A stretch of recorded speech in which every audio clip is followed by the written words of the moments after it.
கேட்கிறவன் எவனும் பெற்றுக்கொள்கிறான் என்று வாக்கு தத்தமும் செய்திருக்கிறார். ஒரு தகப்பனிடத்தில் அப்பிள்ளை வந்து அப்பத்தை கேட்டால் அவன் கல்லை கொடுப்பானா? மீனை கேட்டா பாம்பை கொடுப்பானா? முட்டையை கேட்டா தேளை கொடுப்பானா? நீங்களே உங்க பிள்ளைகளுக்கு நல்ல ஈவுகளை அறிந்திருக்கும் போது பரமபிதா தன்னிடத்துல வேண்டிக் கொள்ளுகிறவர்களுக்கு பரிசுத்த ஆவியை கொடுப்பது அதிக நிச்சயம் அல்லவா? இந்த கூட்டத்துக்கு பிறகு யாரும் அபிஷேகம் பெறாம இந்த இடத்தை விட்டு போகவே கூடாது. உங்களை நிரப்ப வேண்டும் என்றுதான், எல்லாவற்றாலும் நிரப்புகிறவர் உங்களுடைய பாத்திரத்தை நிரம்பி வழிய அபிஷேகம் செய்ய வேண்டும் என்று அவர் ஆவல் கொண்டிருக்கிறார். பரலோக உச்சிதங்களால் உங்களை நிரப்பும்படித்தான் கரம் பிடித்து அவர் அழைத்து கொண்டு வந்திருக்கிறார். ஒருவரையும் அவர் வெறுமனே திரும்ப போவதில்லை. ஆழத்துக்கு சென்று வலைகளை போடுங்கள் என்று சொன்ன அவர் அந்த படகுகள் அமிழத்தக்கதாக, வலைகள் கிழியத்தக்கதாக மீன்களை பிடிக்க செய்த ஆண்டவர் தம்முடைய ஆசீர்வாதத்தால, ஆவியின் வரங்களால உங்களை நிரப்பாமல் அனுப்பவே மாட்டார். இன்றைக்கு ஏதோ ஒரு பெரிய காரியத்தை கர்த்தர் செய்ய போகிறார். இன்றைக்கு உங்களுக்காக ஜீவனை கொடுத்ததை அவர் நினைவு கூறுகிறார். உங்களுக்காக சவுக்கடி பட்டதை, முள்முடி சூட்டப்பட்டதை, கைகளில் கால்களில் ஆணிகள் கடாவப்பட்டதை நினைவு கூர்ந்து என்னுடைய ஆத்தும வருத்தத்தின் பலனை இன்றைக்கு என்னுடைய பிள்ளைகளை காண போகிறேன். என் பிள்ளைகளை நான் அபிஷேகம் பண்ண போகிறேன். என் பிள்ளைகளை என் கரங்களை எடுத்து பயன்படுத்த போகிறேன். கனத்துக்குரிய பாத்திரமாக என் ஜனங்களை நான் ஏந்திக் கொள்ள போகிறேன். அவர்களுக்கு கொஞ்சம் பலன் இருந்தும் அவர்கள் எனக்காக நின்றபடியால், எனக்காக வைராக்கியமாய் நின்ற அவர்களுக்காக இன்றைக்கு அபிஷேகத்தை ஊற்றும்படி, அக்கினி ஜுவாலையாய் மாற்றும்படி, அவர்களை எழுந்து பிரகாசிக்க செய்யும்படி நான் ஆவல் உள்ளவராய் இருக்கிறேன். ஹல்லேலூயா, ஹல்லேலூயா. ஆழத்தை ஆழம் கூப்பிடுகிறது, ஆழத்தை ஆழம் கூப்பிடுகிறது. எலிசா தீர்க்கதரிசி எலியாவுக்கு ஒரு சிஷ்யனை போல இருந்தார். 14 வருடம் எலியாவை நிழல் போல பின்பற்றி வந்தார். எலியாவின் கைகளுக்கு தண்ணீர் வார்த்த சாப்பாத்தின் குமாரனாகிய எலிசா என்ற பெயரையும் பெற்றார். எலியா பரலோகத்துக்கு எடுத்துக் கொள்ளப்படும் போது எலிசாவின் உள்ளத்தின் ஆழம் ஏங்கின ஒரு காரியம் என்ன தெரியுமா? அவருடைய உள்ளம் எதின் மேல துடிப்பாய் இருந்தது. அவருடைய இருதய துடிப்பு என்ன? அவர் சொன்னார், உம்மிடத்தில் இருக்கிற ஆவியின் வரம் எனக்கு இரட்டிப்பாய் வேணும். ஹல்லேலூயா. இன்றைக்கு எலியா மேல இருந்த ஆவியின் வரத்தை மட்டுமல்ல, இயேசு கிறிஸ்து சொல்லுகிறார், என்னை விசுவாசிக்கிறவன் நான் செய்த கிரியைகளை தானும் செய்வான். அதுதான் அவருடைய உள்ளத்தின் ஆழம். இயேசுவினுடைய உள்ளத்தின் ஆழம் என்ன? அவருக்கும் நமக்கும் இடையே உறவு சிஷ்யனுக்கும் குருவுக்கும் உள்ள உறவு அல்ல, அன்புள்ள தகப்பனுக்கும் பிள்ளைக்கும் உள்ள உறவு. ஆமே. தகப்பன் பிள்ளைக்கு இறங்குகிறது போல கர்த்தர் தமக்கு பயந்தவர்களுக்கு இன்றைக்கு இறங்க போகிறார். தாய் தேற்றுவதை போல உன்னை தேற்றும்படி அவருடைய உள்ளத்தின் ஆழம் உன்னை நினைத்து நினைத்து ஏங்கிக் கொண்டிருக்கிறது. என் பிள்ளையை நான் ஆவியின் வரங்களால நினைப்ப போகிறேன். நான் செய்த கிரியைகளை அவன் தானும் செய்யணும். இதை பார்க்கிலும் பெரிய காரியம் செய்யணும். இந்தியாவை என் பிள்ளை சந்திக்கணும். இந்தியாவின் குறுக்கும் நெடுக்கும் நடந்து கர்த்தரே தேவன் என்று நிரூபிக்கணும். இயேசுவின் நாமத்திலே முழங்கால்கள் யாவும் முடங்கும்படிக்கு, நாவுகள் யாவும் அவரே கர்த்தர் என்று அறிக்கை பண்ணும்படி இன்றைக்கு உங்களுக்கு ஆவியின் வரங்களை கர்த்தர் கொடுக்க விரும்புகிறார். ஹல்லேலூயா, ஹல்லேலூயா, ஹல்லேலூயா, ஹல்லேலூயா. ஆண்டவருடைய உள்ளத்தின் ஆழத்தின் இயக்கம் என்ன? நீங்க பரிசுத்தத்திலே பூரணப்படணும், அவருடைய கிருபையில பூரணப்படணும். நீங்க இயேசுவை போல மாறணும், நீங்க இயேசுவை போல மாறணும். பூரணத்துக்கு நேராய் ஆண்டவங்களை அழைத்து செல்ல விரும்புகிறார். எபேசியர் 6ஆம் அதிகாரம் 1-2 வசனத்தை வாசிக்கும் போது போட்ட அஸ்திபார உபதேசத்தையே திரும்ப திரும்ப மனம் திரும்புதல், அது இதுன்னு ஞானஸ்தானம் அதுன்னு நான் பேச விரும்பல. பூரணத்தை நோக்கி நம்ம கடந்து போவோம். கர்த்தருடைய வருகை நெருங்கி விட்டது. இயேசுவை சந்திக்க வேண்டிய நாட்கள் வந்துவிட்டது.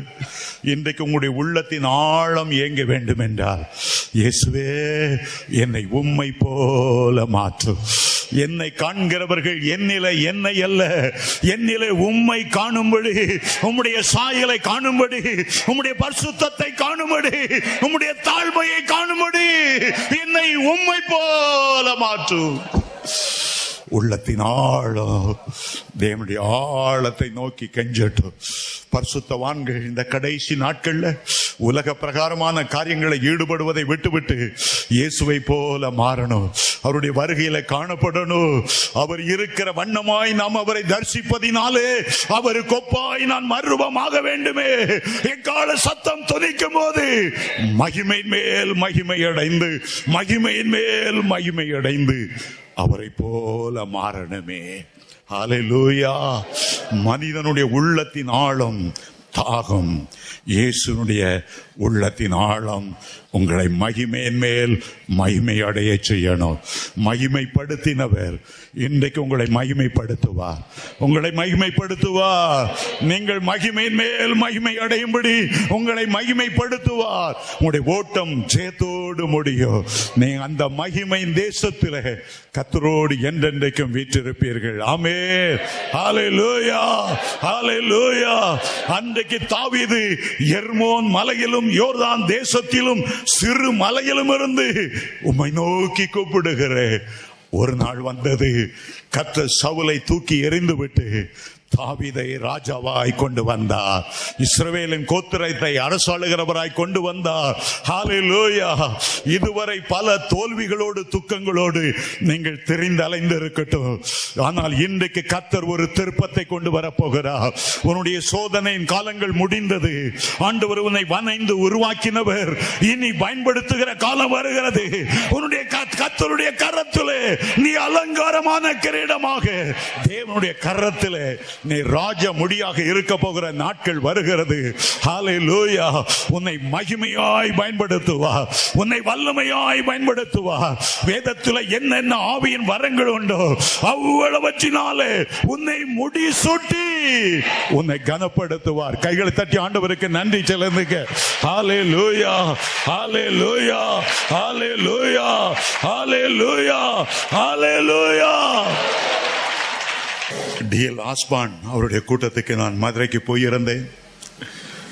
அவர் 50 ஆண்டுகளுக்கு முன்பு 1961ஆம் ஆண்டு இந்தியாவுக்கு வந்த போது செய்த அற்புதங்கள் அடங்கி அந்த சிடியை விலை கொடுத்து வாங்கி கொண்டு வந்தேன்.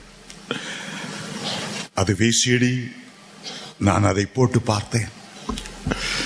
ஜனங்கள் அவ்வளவு பிரச்சனையோடு, ஏழை மக்கள் 50 வருஷத்துக்கு முன்னால எல்லாம் மாட்டு வண்டியில வந்து இறங்குறாங்க. ஒருவர் கூட ஒரு டாக்ஸிலயோ ஆட்டோல வரல. எல்லாம் பாவமான மக்கள், குஷ்ரோகியான மக்கள், சப்பானிகளாய் உருந்து உருந்து உருந்து வருகிறார்கள். தொழான ஜனங்கள் ஒவ்வொருவரையாய் காட்டுகிறார்கள். சில பைத்தியங்கள், சில அசுத்தாவி பிடித்தவர்கள். அவர்களை பார்க்க பார்க்க பார்க்க பார்க்க அவருடைய உள்ளம் மிகுந்த வேதனை அடைந்தது. சாத்தான் எவ்வளவு கெட்டவன், ஜனங்களை எப்படி சிறை வைத்திருக்கிறான். பரிதாபமான காட்சி. அவர் பிரசங்கித்த முடிய உடனே அற்புதத்துக்காக ஜெபித்த போது எவ்வளவு குஷ்டரோகிகள், எவ்வளவு சப்பானிகள் குணமாக்கப்பட்டார்கள். மேடையில் வந்து சாட்சி சொல்லும் போது அவருடைய முகமெல்லாம் மலர்ந்திருந்தது. அவருடைய முகமெல்லாம் சந்தோஷமா இருந்தது. இந்த கூட்டத்தில் இயேசுங்கிற நாமத்தை அவ்வளவு உயர்த்தினார். அவ்வளவு மனமகிழ்ச்சியாயிருந்தது. ஹல்லேலூயா. ஆண்டவர் எவ்வளவு அன்புள்ளவர். அவருடைய உள்ளத்தின் ஆழமெல்லாம் நமக்கு நன்மை செய்யணும், நம்முடைய வியாதியை குணமாக்கணும், நமக்குள்ளே கிரியை செய்கிற அசுத்தாவின் வல்லமையை, விபச்சார ஆவிகளை வெளியேற்றி தன்னுடைய பரிசுத்தவான்களாய் மாற்றணும். அவர் எவ்வளவு ஆவலுள்ளவராயிருக்கிறார். அவருடைய ஆழம் நம்முடைய ஆழத்தை நோக்கி கூப்பிடுகிறது. ஹல்லேலூயா. அந்த படத்தை பார்த்த பிறகு, அந்த விசிடியை பார்த்த போது, அந்த செய்தியை பார்த்த போது வீட்டில் வந்து மனங்க சொந்த அழுதை. 30 வருடங்களா ஊழியம் செய்தாலும் எத்தனையோ வருஷங்கள் நான் வல்லமையா எழும்பி பிரகாசிக்க முடியாமல் வீணாக்கினேனே. ஐயோ, எனக்கு மன்னியும். இனி கிடைக்கிற ஒவ்வொரு நாளும் உமக்காக வாழணும், ஆத்ம பாரத்தோடு வாழணும். இந்தியாவை நேசிக்கிற தெய்வம் உண்டு, இந்திய மக்களுக்காக ஜீவனை கொடுத்தவர் உண்டு. இந்தியா இயேசுவின் இரத்தத்தால கழுவப்பட்டு தங்களுடைய சிருஷ்டி கர்த்தரை அறிந்து கொள்ள வேண்டும். ஹல்லேலூயா, ஹல்லேலூயா, ஹல்லேலூயா. இன்றைக்கு ஏதோ ஒரு காரியத்தை கர்த்தர் செய்ய போகிறார். வீணாக உங்களை கரம் பிடித்து அழைத்துக் கொண்டு வரவில்லை. அவருடைய ஒவ்வொரு இருதய துடிப்பும், அவருடைய உள்ளத்தின் ஆழமும் உங்கள் மேல் நோக்கமாய் இருக்கிறது. உங்களை பயன்படுத்த வேண்டும் என்ற நோக்கமாய் இருக்கிறார். உங்களை ஆழத்துக்குள் அழைத்து செல்ல அவர் ஆவல் உள்ளவராய் இருக்கிறார். ஆமென், ஹல்லேலூயா, ஹல்லேலூயா, ஹல்லேலூயா. வேதம் முழுவதிலும் பல ஆழங்களை பார்க்கிறோம். மனிதனுடைய ஆழங்கள் இருக்கிறது. சிலருடைய உள்ளத்துல என்ன இருக்கிறது புரிந்து கொள்ளவே முடியாது. உள்ளொன்று வைத்து புறமொன்று பேசி ரொம்ப ஆழமா இருப்பாங்க. முகத்துல கூட அவருடைய உள்ளத்துல நினைக்கிற தோற்றத்தை வெளிப்படுத்த மாட்டாங்க. எதை பேசினாலும் ஒரு தந்திரமா பேசுவார்கள். மனிதருடைய ஆழங்கள் இருக்கிறது. சாத்தானுடைய ஆழமும் இருக்கிறது. சாத்தான் ஹிட்லருக்கு தன் ஞானத்தை கொடுத்து 2வது உலக மகா யுத்தத்தை ஆரம்பிக்க செய்து கோடிக்கணக்கான மக்கள் சாவதற்கு அவனை பயன்படுத்தினார். சாத்தானுடைய ஆழம். டார்வின் என்ற விஞ்ஞானிக்கு பரிணாம கொள்கையை சாத்தான் கொடுத்து இன்றைக்கு எத்தனை பேர் கடவுள் இல்லை என்கிற நாத்தியவாதம் பேசிக்கொண்டிருக்கிறார்கள். சாத்தானுடைய ஆழம் உன்னை பாதாளத்தை நோக்கி அழைத்து செல்லும். சிற்றின்பங்களை காண்பிப்பான். அனுபவி ராஜா அனுபவி என்று சொல்லுவான். பிறகு அது வேதனையிலே முடியும். அருமையான தேவனுடைய பிள்ளைகளே, அதை குறித்து இன்றைக்கு நான் பேச விரும்பவில்லை. இன்னொரு சந்தர்ப்பம் கிடைத்தால் அதை நான் சொல்லக்கூடும். ஆனால் இன்றைக்கு உங்களுடைய மத்தியில தேவனுடைய ஆழங்கள் என்ன, அவருடைய ஆழங்கள் உங்களை எப்படி கூப்பிடுகிறது, எதற்காக கூப்பிடுகிறது, ஒரு 4 அல்லது 5 ஆழங்களை குறித்து நான் பேச விரும்புகிறேன். 1 கொரிந்தியர் 2ஆம் அதிகாரம் 10ஆம் வசனம் இவ்விதமாய் சொல்லுகிறது. அந்த பின்பகுதி, அந்த ஆவியானவர் எல்லாவற்றையும் தேவனுடைய ஆழங்களையும் அறிந்திருக்கிறார். தேவனுடைய ஆழங்களை தேவ ஆவியானவர் அறிந்திருக்கிறார். முன்பகுதி சொல்லுகிறது, நமக்கோ அவைகளை, அந்த தேவனுடைய ஆழங்களை தமது ஆவியினாலே கொடுத்திருக்கிறார். தேவனுடைய ஆழம் உங்களுடைய உள்ளத்தின் ஆழத்தை நோக்கி இன்றைக்கு கூப்பிடுகிறது. கர்த்தருடைய உள்ளத்தின் ஆழம் உங்களுக்காக ஏங்கிக் கொண்டிருக்கிறது. முதலாவதாக தேவனுடைய ஆழம் என்ன? அது அன்பின் ஆழம். அவருடைய அன்புதான் ஆழமான ஒரு அன்பு.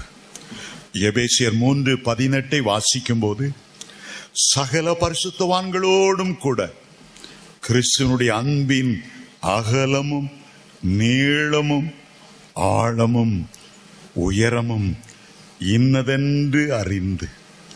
புத்தி கெட்டாத அன்பை குறித்து அப்போஸ்தலனாகிய பவுல் எழுதிவிட்டு, நம்முடைய புத்திக்கு அவருடைய அன்பின் ஆழம் என்னது நமக்கு புரியல, அன்பின் அகலம் என்ன தெரியல, அன்பின் உயரம் என்ன நீளம் என்ன, அதை நமக்கு வெளிப்படுத்தும்படி ஆவியானவர் என்ன செய்கிறாராம்?